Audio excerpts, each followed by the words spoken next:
Oh, good afternoon. I'm so glad to be here. Good afternoon.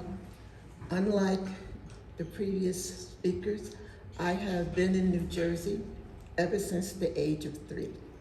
So New Jersey is the only place I really know.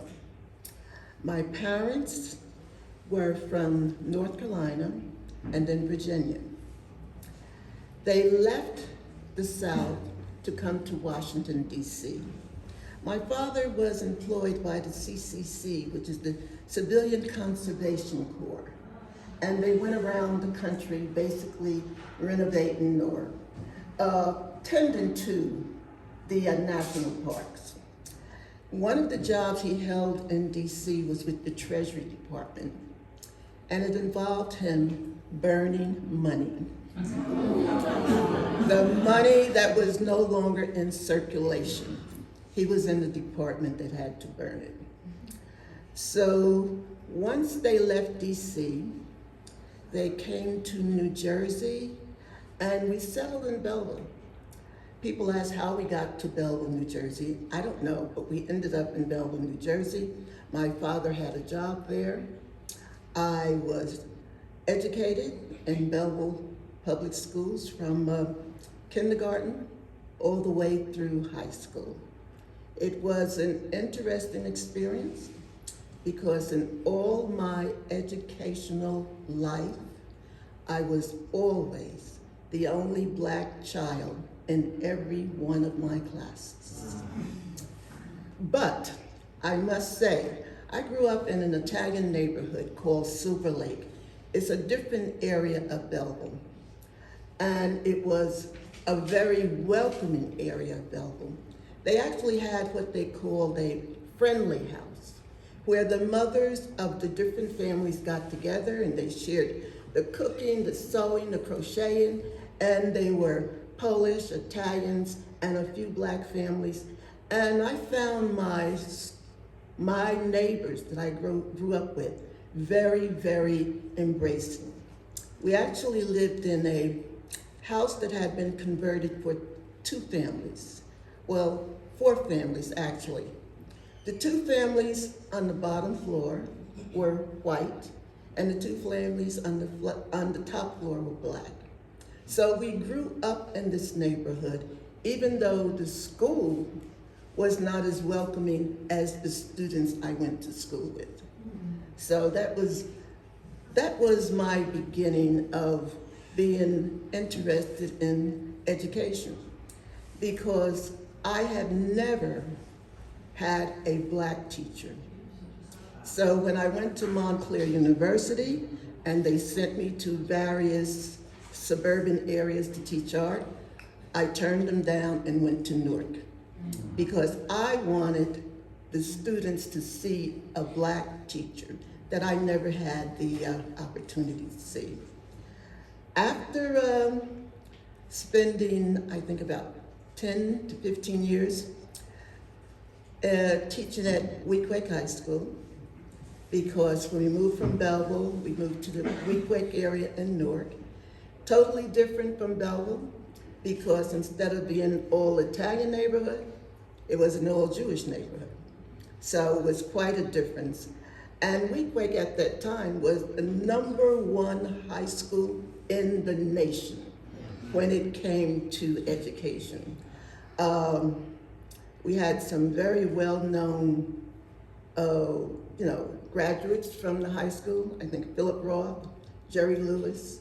And so we had a really good education at Weequahic High School. After Weequahic High School, I started teaching at Arts High School, which was considered a real achievement because there were teachers who had been teaching for years, and they could not get a position at Arts High School. At that time, we all had to take the National Teachers Exam.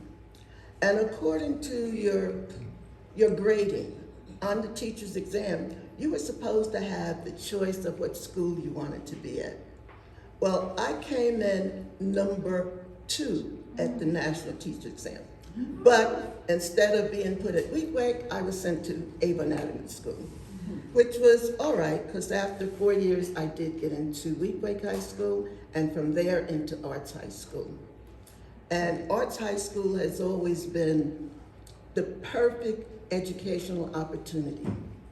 Can you imagine going to work every day doing something you absolutely love? I like the teaching, I like art, I like my students. In fact, when it became time that I wanted to retire, they asked me in an assembly class, why are you retiring? You say you like us. I said, yeah, but I want to do something else. And that something else was pursuing my art. And basically, that's what I've been doing for over the 43 years I've been in Maplewood. I started out with, I don't know if you have any knowledge of the tunnels that take, the tunnel that takes you to the other side of the railroad station. One of the first things I did was became involved in actually painting a mural on the wall, not on the surfaces that they adhered to the wall. So I did that. I gave workshops in the park during the summer. So, and then I became involved with the 1978 Art Center. I actually was doing a slideshow of my art at the Newark Museum. And afterwards, there was a question and answer session. This one woman came up, Ellen Greenfield, told me she was starting a board for 1978 and wanted to know if I would be interested in serving on the board. Turned out she also lived on Maplewood Avenue. So she lived at one end, I lived at the other end. And I became very involved with the 1978 Art Center through the studio tours. And I must say right now, we do have an artist, a lino cut artist, Tenjin Akido, at the 1978 Art Center. He's a fantastic artist. I try to make it my goal to bring renowned artists into 1978. Not our very welcoming creatives who dabble in art, the Sunday artists, but the professional artists. We've had Ben Jones, we've had Shekiah Booker, we've had Emma Amos. We've had artists at 1978 that you read about in the art books. So that has been one of the things that I really enjoyed about being a part of Maplewood. That's it.